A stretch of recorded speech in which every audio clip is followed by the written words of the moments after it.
আজ শক্তিশালী থাইল্যান্ডের কাছে হেরেছে বাংলাদেশ নারী দল। দেখুন, আগামী বছর মার্চে অস্ট্রেলিয়ার নারী এশিয়া কাপ অনুষ্ঠিত হবে।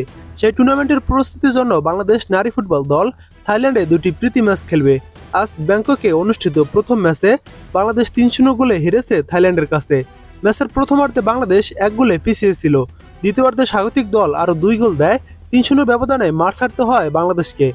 থাইল্যান্ডের ব্যাংককে ফিফা স্বীকৃতিপ্রাপ্ত ম্যাচ হলেও বাফুপে ও থাই ফুটবল অ্যাসোসিয়েশন ম্যাচটি ক্লোজ ডোর রেখেছে। এই ম্যাচ আয়োজনের পেছনে মূল পরিকল্পনা ছিল এশিয়ান কাপের আগে দলের কাঠামোগত ও টেকনিক্যাল দুর্বলতাগুলো চিহ্নিত করা। কোচের অনুরোধে বড় দলের সঙ্গে এমন প্রস্তুতিমূলক ম্যাচের আয়োজন করা হয়, যাতে খেলোয়াড়রা বুঝতে পারে আন্তর্জাতিক মানে টিকে থাকতে কি কি বিষয় আরও উন্নতি প্রয়োজন। বাংলাদেশ এখনও থাইল্যান্ডের মতো দলের তুলনায় অনেক পিছিয়ে। শুধুমাত্র ক্যাম্প বা অনুশীলন করে খেলার মান উন্নয়ন করা সম্ভব নয়। এজন্য নিয়মিত আন্তর্জাতিক ম্যাচ খেলা অত্যন্ত গুরুত্বপূর্ণ।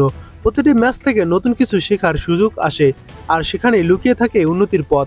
ম্যাচে হার জিত তো থাকবেই, তবে সবচেয়ে গুরুত্বপূর্ণ বিষয় হলো ভুলগুলো খুঁজে বের করে তা সংশোধন করা। আমরা চাই বাংলাদেশ নারী দল এই অভিজ্ঞতা কাজে লাগিয়ে আসন্ন এশিয়া কাপে আরও শক্তিশালী প্রস্তুতি নিক এবং ভবিষ্যতে বড় দলের সঙ্গে সমানতালে লড়াই করার সামর্থ্য অর্জন করুক। আজকের ম্যাচটি সরাসরি লাইভ সম্প্রচার না হওয়ায় বাংলাদেশ ফুটবল প্রেমীরা খেলা দেখার সুযোগ পাননি। বাফুফের মিডিয়া বিভাগ তথ্য সরবরাহ করলেও গোলদাতা ও গোলের সময় উল্লেখ করেনি। থাইল্যান্ডের বিপক্ষে বাংলাদেশ নারী ফুটবল দল এক যুগ পর আবারও ম্যাচ খেল। ২০১৩ সালে এশিয়ান কাপ বাছাইয়ে থাইল্যান্ড ৯-০ গোলে বাংলাদেশকে হারিয়েছিল। এক যুগ পর বাংলাদেশ থাইল্যান্ডের বিপক্ষে আজ ৩-০ গোলে হেরেছে। থাইল্যান্ড নারী দল এশিয়া কাপে নিয়মিত দল, এবার ভারতের বিপক্ষে হেরে এশিয়া কাপে খেলতে পারছে না তারা। ফিফা র্যাঙ্কিংয়ে তাদের অবস্থান ৫৩, যেখানে বাংলাদেশের র্যাঙ্কিং ১০৪। বাংলাদেশ প্রথমবারের মতো এশিয়ান কাপ নিশ্চিত করেছে।